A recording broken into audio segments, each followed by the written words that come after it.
नमस्कार, आप सभी का बहुत-बहुत स्वागत है दोस्तों। अभी देख सकते हो नदी किनारे में मैं आया हूँ, तो यहाँ पे मैं आप लोग को दिखा रहा हूँ एक बहुत ही शक्तिशाली औषधि।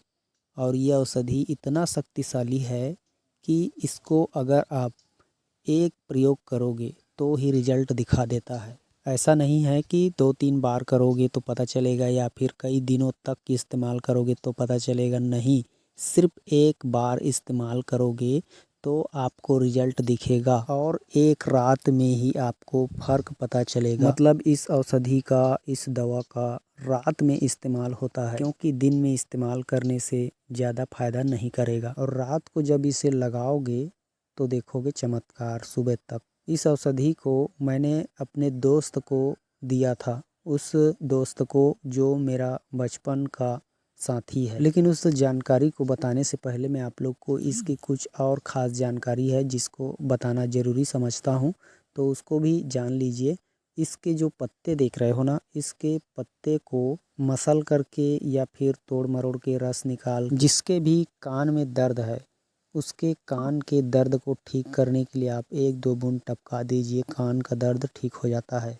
और इसके अलावा कहीं भी चोट मोच दर्द सूजन हो तो वहाँ पे पीस कर लेप कर देने से सूजन चोट मोच दर्द ठीक हो जाता है। मतलब आपको मेडिकल जाके, दवाई दुकान जाके दवाई खरीदने की ज़रूरत नहीं है। अगर ये पौधा आपके आसपास में मिलता है तो, या फिर नदी किनारे आपके गांव आसपास क्षेत्र में पड़ता है तो, क्योंकि ये दवा नदी किनारे में अक्सर मिल ही जाता है। मैंने बहुत सारे नदियों को देखा है, क्योंकि यह पानी क्षेत्र में, पानी किनारे में मिलता है। और इसका प्रयोग हम लोगों ने सर दर्द में भी किया है। कई बार तो मैंने भी गर्मी के मौसम में, जैसे सर दर्द कभी कभी हो जाता है कुछ गड़बड़ इधर उधर खान पान की वजह से, तो मैं भी इसको 1-2 बार लगा के देखा हूँ। इसको पीस करके जैसे सूजन दर्द में लगाते हैं, उसी तरह से आपको सर में दर्द है तो माथे में लगा देने से माथे का दर्द यानी सर का दर्द ठीक हो जाता है। जो आधा शीशी का दर्द होता है वो भी ठीक होता है। मतलब एक प्रकार से शीतलता, ठंडक पहुंचाता है और बहुत सुकून मिलता है, दर्द गायब हो जाता है। मतलब इस बात से आप अंदाज़ा लगा सकते हो कि इस पौधे की जो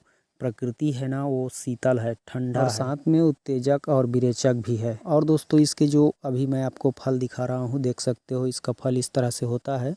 तो इस फल को अगर आप तोड़ करके सुखा के रखोगे तो रख सकते हो, क्योंकि इसका पाउडर करके इसको आप अपने जख्मों के लिए, घाव के लिए, चर्म रोग के लिए इस्तेमाल कर सकते हो। बस इसको सुखा के रखना है, पाउडर बनाना है, और इसके पाउडर को जब भी कहीं दाँत खाज खुजली हो या फिर फोड़ा फुंसी हो या छोटी बड़ी घाव हो जाती है जलने कटने की वजह से, तो उसमें लगाने से घाव ठीक कर देता है यह। तो ऐसी जड़ी बूटियों को हमेशा जानना चाहिए, क्योंकि ये सभी नेचुरल, प्राकृतिक होता है, बिना साइड इफ़ेक्ट के होता है। इसमें किसी भी प्रकार की कोई आपको नुकसान नहीं देखने को मिलेगा। तो ठीक है, मैंने बता दिया इसकी और भी जानकारी, लेकिन अब मैं आपको वो जानकारी बता रहा हूँ जो अपने दोस्त को दिया था इसका इस्तेमाल करने के लिए। यह ज़बरदस्त असर दिखाता है अंडकोश की दर्द में, सूजन में, और प्राइवेट पार्ट के जितने भी फंगल इन्फेक्शन हैं उन सभी को दूर करने में गजब का कार्य करता है दोस्तों। जब हम लोग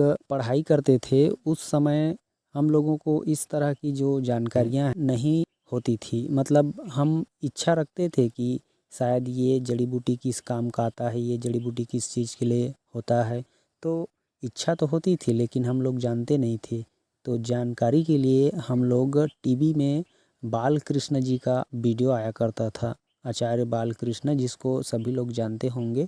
तो उन्हीं के जो मुखारबिंद है, श्रीमुख से हम लोगों ने सुना था कि ये जो पौधा का फल है, इसका फल यदि पीस के कोई लगा ले अंडकोश की सूजन में तो सूजन बैठ जाता है, दर्द ख़त्म हो जाता है और तुरंत रिजल्ट दिखाता है। तो मैंने टीवी में देखा था, तो मेरे दोस्त को बताया कि इस तरह से बाल कृष्ण जी ने बोला है, मैं टीवी में देखा हूँ, करके देखो एक बार, क्या होता है क्या नहीं होता है पता चलेगा। तो उस समय हम लोग पढ़ाई कर रहे थे, तब की बात है ये। तो सच में मेरे दोस्त ने उसको लाया नदी किनारे से, क्योंकि हमारा गांव भी नदी किनारे में ही है, और हम दोनों ने पीस करके उसको अंडकोश में लगाया।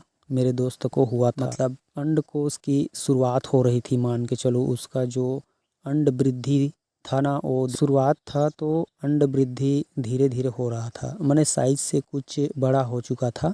तो हमें लगा कि ये प्रॉब्लम है, और हम लोग मतलब बाहर में इधर उधर बहुत सारे वो देखते थे कि भगंदर, अंडकोश, बवासीर, ये सब की जो समस्या बता के फ़ोटो चिपकाए रहते हैं ना, जिसमें अंडा लटका हुआ रहता है। तो उसी तरह के हम लोगों ने ऐड देखे थे, तो समझ गए कि ये उसी तरह की भयंकर बीमारी हो सकता है। तो मैंने बोला ठीक है यार, इसको ट्राई करके देखते हैं, अगर नहीं होगा तो फिर आगे के बारे में सोचेंगे। और उसने अपने माता पिता को भी नहीं बताया था। तो हम लोगों का यह एकदम से मतलब मान के चलिए पहला और प्रमाणित और सच्चा प्रयोग है, क्योंकि इसका हम लोग खुद मतलब गवाह हैं, साक्ष्य हैं। तो हम दोनों दोस्त मिल करके इसको अच्छे से पीस करके उसका पेस्ट तैयार किए, और बालकृष्ण जी साथ में बताए थे कि इसको जब पीस लो तो उसमें हल्दी मिलाना है। तो हम लोगों ने भी हल्दी मिलाया, और हल्दी और इस फल को मिला करके लेप कर दीजिए बस। अब रात को लगाने के लिए बोला था कि सोते समय लगाना है, तो हमने भी रात को लगाया। फिर सुबह हम लोग देखे ना, तो हमारा मतलब एक प्रकार से मान के चलो आँखों पे विश्वास नहीं हो रहा था। सुबह एकदम से सूजन बैठ गया था, दर्द भी नहीं हो रहा था। जैसे हम लोगों ने उसको दबा के देखा तो मतलब उसमें दर्द नहीं था। मैंने पूछा भी अपने दोस्त को कि ये दर्द हो रहा है, तो उसने बोला कि अरे दर्द तो नहीं है यार, पहले जैसा लग रहा है। और ज़ोर से दबा के देख बोला, तो वो और ज़ोर से दबा के देखा तो नहीं हुआ। लेकिन मतलब इधर उधर से दबाने पर जो पानी जैसा भरा रहता है वैसा आवाज़ आता है, तो वैसा भी नहीं आ रहा था, क्योंकि वो सिकुड़ चुका था, अंडकोश का जो वृद्धि था वो रुक चुका था। तो मैंने बोला अरे वाह यार, हमारा पहला मतलब एक्सपेरिमेंट प्रयोग बहुत सफल रहा, और इसको करते हैं, लगातार करते हैं ताकि दोबारा ना हो जाए। तो इस तरह से सोच के हम लोगों ने उसको कम से कम 1 सप्ताह तक किए। 1 सप्ताह तक किए ना दोस्तों, तो क्या बताऊं मैं आपको, कभी भी आज तक के उसको अंडकोश नहीं हुआ है, और उसके बाद उसको कोई तकलीफ हुआ ही नहीं है। तो इस तरह से इसका फ़ायदा हुआ हम लोगों को, जिसकी जानकारी आज हम लोगों ने आपके साथ शेयर कर दिया है।